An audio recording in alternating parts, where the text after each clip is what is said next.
Hello everyone, আসসালামু আলাইকুম। কেমন আছো তোমরা সবাই? আশা করি সবাই ভালো আছো। আমি ভালো নেই, আমি অনেক অসুস্থ। তাই চলে যাচ্ছি দিনাজপুরে ডক্টরের কাছে। দেখতেই পাচ্ছ, আমি আর আমার বোন দুইজন মিলে চলে যাচ্ছি। আমরা বাসে বসে আছি, আমাদের সামনে একটা হানিফ গাড়ি আছে। তো দেখতে দেখতে আমরা চলে যাচ্ছি। দেখতেই পাচ্ছ, লিলির মোড় পার হচ্ছি।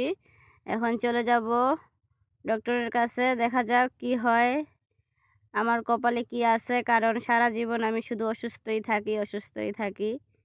জীবনে মনে হয় আর সুস্থ থাকতে পারবো না। একটার পর একটা সমস্যা আমার লেগেই থাকে।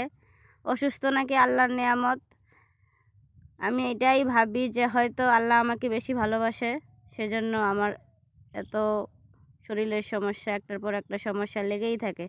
তো যাই হোক, দেখতে দেখতে চলে আসলাম হসপিটালে। দেখতেই পাচ্ছ, আমার ব্লাড নেওয়া হচ্ছে, কারণ ব্লাড টেস্ট করা হবে।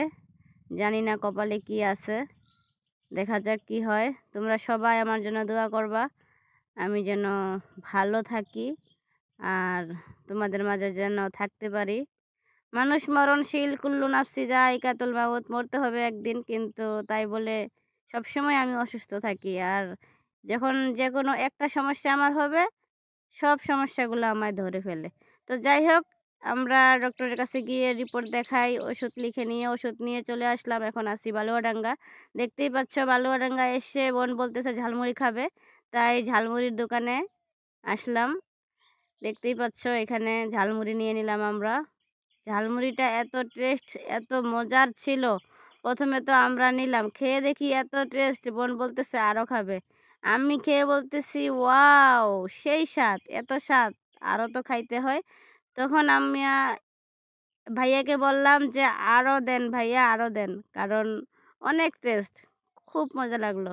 তো যাই হোক, ওখান থেকে ঝালমুড়ি খেয়ে আমরা চলে আসতেছি বাসায়। দেখতেই পাচ্ছ, এটা হচ্ছে দিনাজপুর ব্রিজ। তো ব্রিজ পার হয়ে আমরা চলে আসতেছি। অনেকগুলা ওষুধ লিখছে, দেখতেই পাচ্ছ ওষুধগুলা।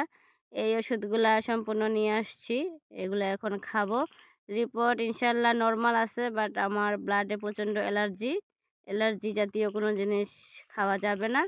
সব মিলিয়ে আছি আলহামদুলিল্লাহ। সবাই ভালো থাকবেন।